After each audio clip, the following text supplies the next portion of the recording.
Why is it important to think in terms of the family structure having changed? And how is this different from the way we usually think about changes to family life? You're probably familiar with the basic elements of the narrative about how family life has changed over the centuries. We've supposedly moved from a traditional family structure with lots of children and large households, including grandparents, siblings and cousins, to a nuclear family of only 2 parents and 2.5 children. I say supposedly because there is some argument about whether this was actually what happened in countries like England, but I'll have to leave that for another lecture.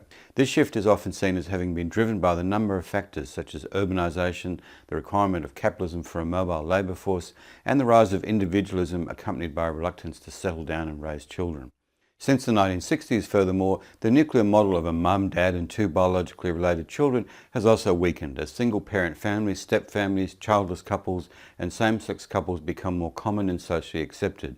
Couples more frequently have and raise their children without being married, and women spend an increasing proportion of their lives in the paid workforce with a significant impact on the form taken by family life.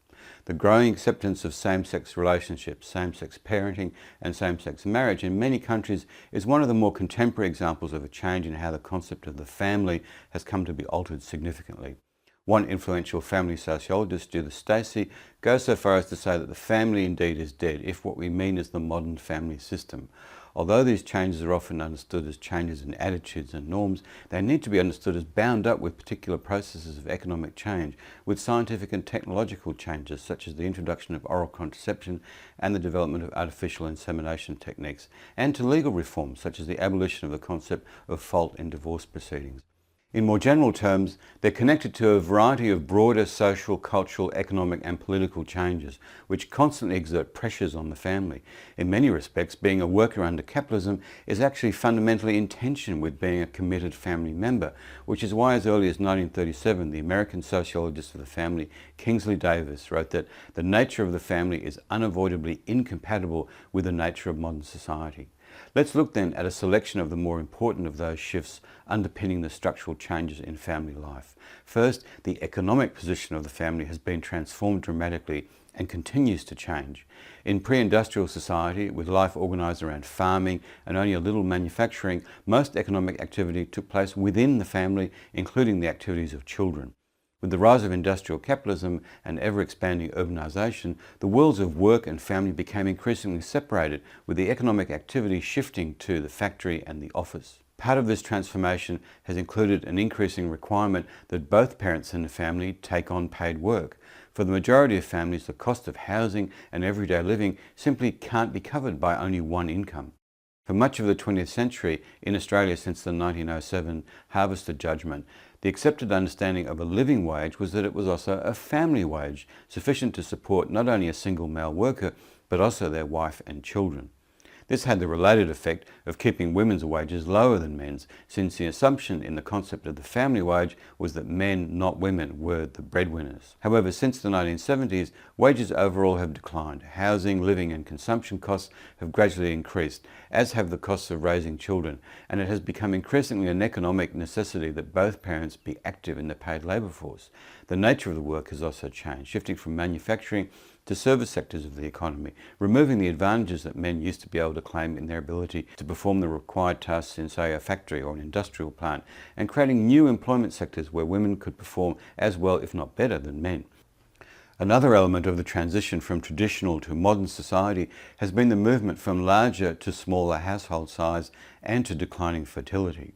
As John Caldwell, the famous Australian demographer, put it, the study of fertility transition is the study of the transformation of familial production into production through the labour market of traditional society into modern society.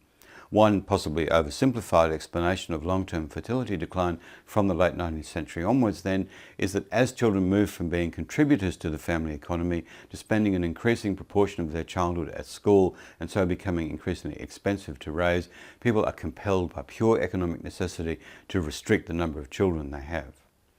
Second, the cultural norms surrounding how males and females relate to each other have changed, and this has been an important driver of the transformation of family life. These shifts include a rejection of the idea that only men should pursue education and a career, with an increasing emphasis on women being independent, capable and talented individuals in their own right, rather than merely decorative appendages to their breadwinner husbands. This has also played a role in the fertility decline, since it's had an effect on the age at which women have children.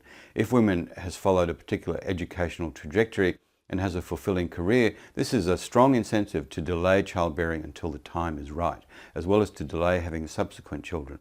And this has had a significant impact on the broader fertility rate.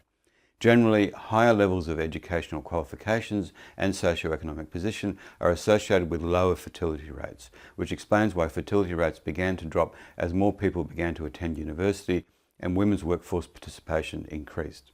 It's become less accepted that housework and childcare is entirely women's work, even though the balance still remains tilted in that direction.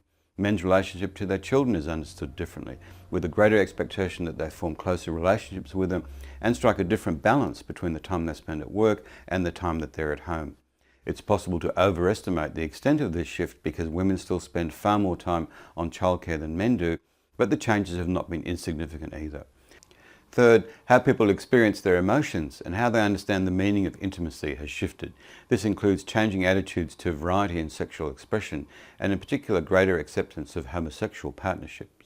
In many respects, the expectation of an intimate partnership have become more demanding, requiring greater emotional intelligence and communicative skills from both partners, but especially from men in their relationships with both their partners and their children. A kind of societal learning process has also taken place in relation to marriage, in the sense that over time it's become apparent that marriage vows in themselves are no guarantee of emotional commitment or a loving and caring relationship. People have correspondingly become increasingly inclined to look for other indicators that their partnership is worthwhile cohabiting before marriage, which in turn makes marriage less essential for a fulfilling and meaningful intimate relationship. Most sociologists will agree with Andrew J. Cherlin that the social meaning marriage now has is primarily a matter of its symbolic significance, a marker of status and prestige rather than an essential component of family life. Legal recognition of de facto relationship has also made it a more attractive option these days, as partners in de facto relationships have the same rights and obligations to those in a marriage with regards to property settlement, custody of children, and financial responsibilities.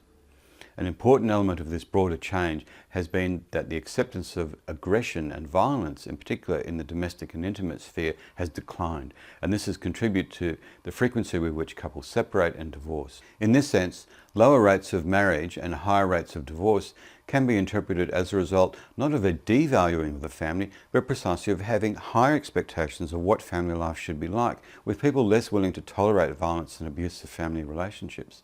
The removal of the requirement to show which partner was at fault in divorce proceedings is often presented as having had an important causal influence on the increase in the divorce rate since the 1970s. Although it's true that the introduction of no-fault divorce made separation much easier and was indeed accompanied by a significant increase in the divorce rate, it's not really correct to see this legal change as an independent causal factor. In reality, it was part of a package of changes, and there were already a variety of factors creating the conditions for increased rates of separation and divorce, with the no-fault legal regime facilitating rather than causing the larger numbers of couples divorcing. These are only some of the more general social, cultural and economic changes that have been connected with the structural transformation of family life. What's important to keep in mind is that when we're considering changes to the family, often what we're really observing are the flow-on effects from other types of changes that we have come to accept as unavoidable features of modern society. And it's important to keep an eye on the relationship between these different but connected processes of social change.